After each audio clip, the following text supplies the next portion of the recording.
ድሉ እንደቀጠለ ነው። ኢትዮጵያውያን አትሌቶች በዶላር ተንበሽብሸዋል። በጆንያ ካልሆነ አይችሉትም እየተባለ ነው። ሌላኛዋ ኢትዮጵያዊት አትሌት የድርቤ ወልተጂን መንገድ ተከትላለች።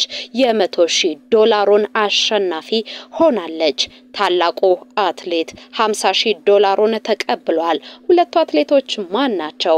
ከኛ ጋር ከቆያችሁ ትሰሙታላችሁ። በሌሎች ሀገራት ተደረጉ የአትሌቲክስ የሩጫ ውድድሮች ላይ ኢትዮጵያውያን አትሌቶች አረንጓዴውን ጎርፍ ደግመውታል። በወንዶችም በሴቶችም አሸናፊ መሆን ችለዋል።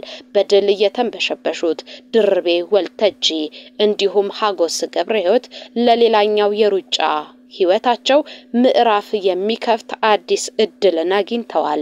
ስለ አዲሱ እድላቸውም የምንነግራችሁ ጉዳይ አለ።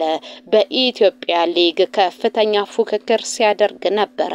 በርካታ ደጋፊዎችንም በትንሽ ጊዜ ማፍራት የቻለ ክለብ ነው። አሁን ግን ከከፍተኛ ሊጉ መውረዱ እርግጥ ሆኗል። ይሄንንም ትሰሙታላችሁ። ስድብ፣ ፉክክር፣ የእርስ በርስ ግጭት የእግር ኳስ ደጋፊዎችን እያመሰ ነው። ከዛ የበለጠ ደግሞ በደጋፊዎች ስድብና ፉክክር የፌስቡክ ገጽ ተዘግቶብኛል ያለው ክለብ አነጋጋሪ ሆኗል። ክለቡ ማን ነው? ለምንድነው ይሄ የተፈጠረው? ትሰሙታላችሁ። የቀድሞ የመድፈኞቹ ግብ ጠባቂ በ3 ግጥሚያዎች ላይ ከ3 የተለያዩ ክለቦች ጋር ያደረገው ውድድር ታሪካዊ እንዲሆን አስችሎታል። ሰውየው ማን ነው? ይሄንንም የምንነግራችሁ ጉዳይ ነው። የአርሴናል ደጋፊዎችን የተመለከተ መረጃም አለ። አሳዛኝ ስለሆነው የሳውዝ ሃምፕተን ከፕሪሚየር ሊጉ መውረድ የተመለከተም መረጃ አለ። ሁሉ ስፖርቶችን ላይክ፣ ሼር፣ ሰብስክራይብ ያደረጋችሁ ከኛ ጋር ቤተሰብ መሆን ትችላላችሁ። የደውል ምልክቷን ተጫኑ። ሁሌም በትኩሱ ታገኙታላችሁ መረጃውን። ወደ ዛሬው መረጃችን አለፈን። እጅጋየሁ ታዬና ድርቤ ወልተጂ የኪንግስተን ስላም ሻምፒዮን ሆነዋል። በኪንግስተን ግራንድ ስላም ትራክ ውድድር የመጨረሻ ቀን ውሎ ላይ ኢትዮጵያዊቷ አትሌት እጅጋየሁ ታዬና ሀጎስ ገብረህይወት በ5000 እና በ3000 ሜትር ተሳትፈው ነበረ። ላለፉት 3 ቀናት በጃማይካ ዋና ከተማ ኪንግስተን ሲካሄድ የነበረው የ2025ቱ የመጀመሪያው የግራንድ ስላም ትራክ ውድድር ሲጠናቀቅ በሴቶቹ እጅጋየሁ ታዬ በ5000 ሜትር ድንቅ ፉክክር አድርጋ 14 ደቂቃ ከ54 ሰከንድ ከ88 በሆነ ማይክሮ ሰከንድ ውድድሯን በአንደኝነት አጠናቃለች። በተጋባዥ ተፎካካሪነት ወይንም በግራንድ ስላም ቻሌንጀርነት በኪንግስተን የተገኘችው እጅጋየሁ በምድቡ በ3000 ሜትር እና በ5000 ሜትር ያደረገቻቸውን ሁለቱንም ውድድሮቿን በቀዳሚነት በማጠናቀቅ 24 ነጥብ በማምጣት የስላም ሻምፒዮን ለመሆን በቅታለች።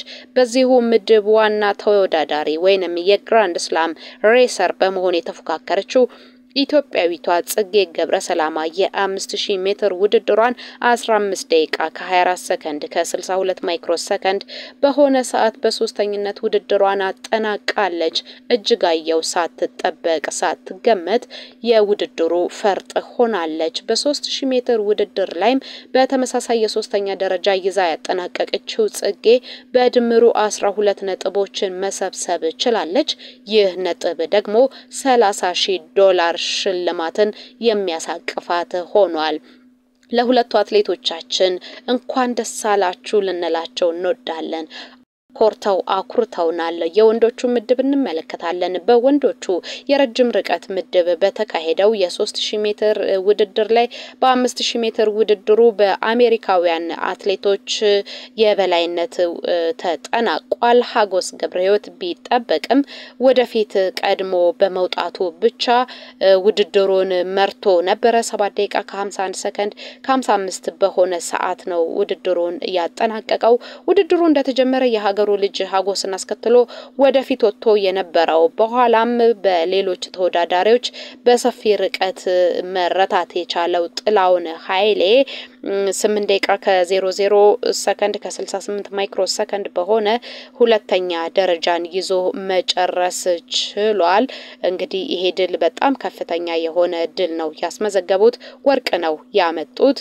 የዚህ ምድብ የነጥብ አጠቃላይ አሸናፊ የሆኑት የ5000 ሜትር አሸናፊ የነበረውና በ3000 ሜትር ሶስተኛ ሆኖ የጨረሰው አሜሪካዊው ግራንድ ፊቸር 18 ነጥቦችን ሰብስበዋል። ሀጎስ ገብረሕይወት በ1 ነጥብ ያንሳል 17 ነጥቦችን ሰብስበዋል።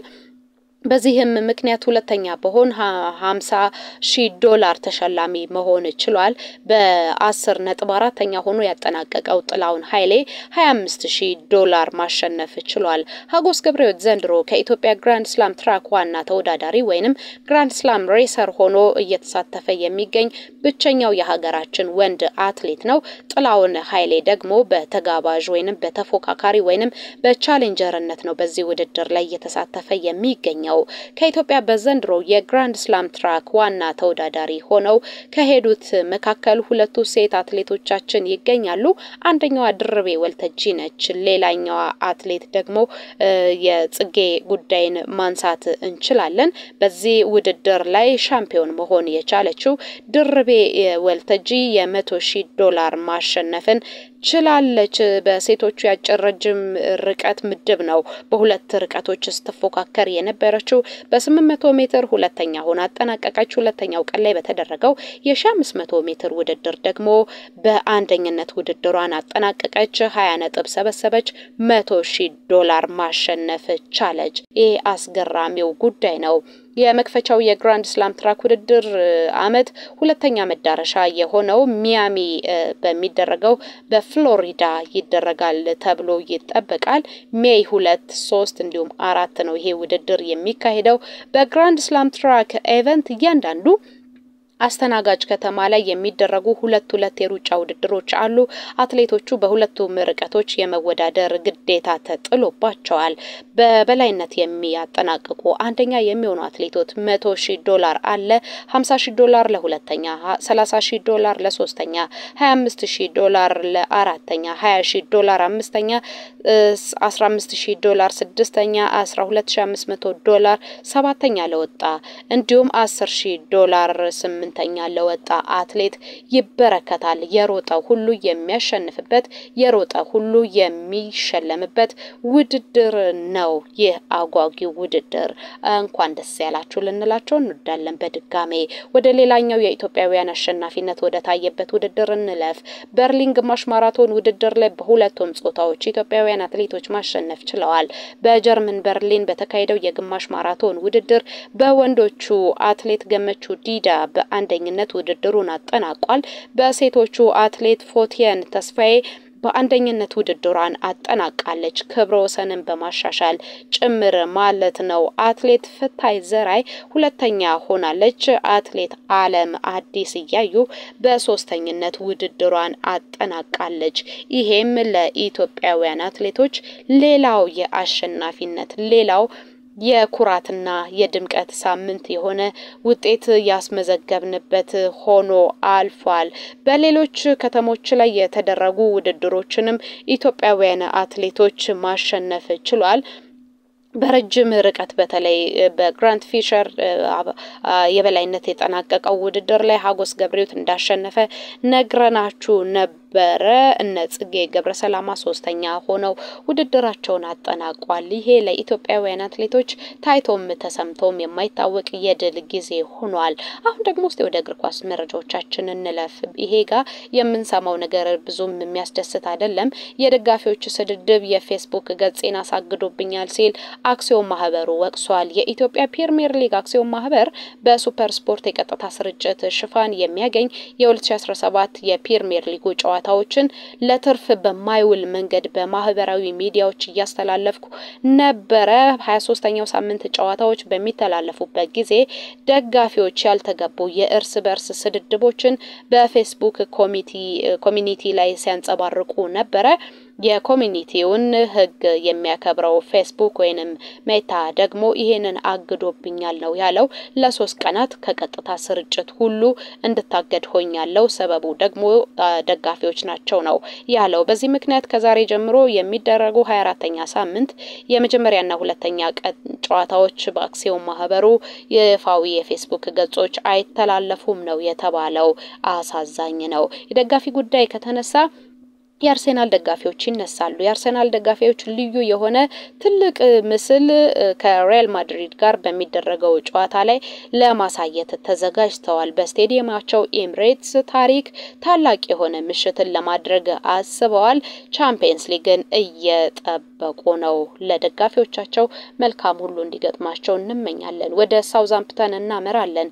በ31ኛው ሳምንት እንግሊዝ ፕሪሚየር ሊግ በቶተንሃም ሆትስፐር 3-1 የተሸነፈው ሳውዝሃምፕተን ከክለቡ ከሊጉ መሰናበቱ እርግጥ ሆኗል። እጅግ አሳዛኝ ጉዳይም ሆኖ እየተመዘገበ ነው የሚገኘው። ካደረጋቸው 31 የሊግ ጨዋታዎች ሁለቱን ብቻ ነው ያሸነፈው ሳውዝሃምፕተን። 7 ጨዋታዎች እየቀሩ ከሊጉ ወርዷል። ይሄ እጅግ አሳዛኙ በእንግሊዝ ፕሪሚየር ሊግ እንግዲህ ጥሩ የሚባለው ክለብ ነበረ። አሁን መውረዱ ተረጋግጧል። እናንተ ምን ተሰማችሁ? ሐሳባችሁን አጋሩልን። በድጋሜ ለአትሌቶቻችን እንኳን ደስ አላችሁ ልንላቸው እንወዳለን። መረጃው አበቃ። ቻው።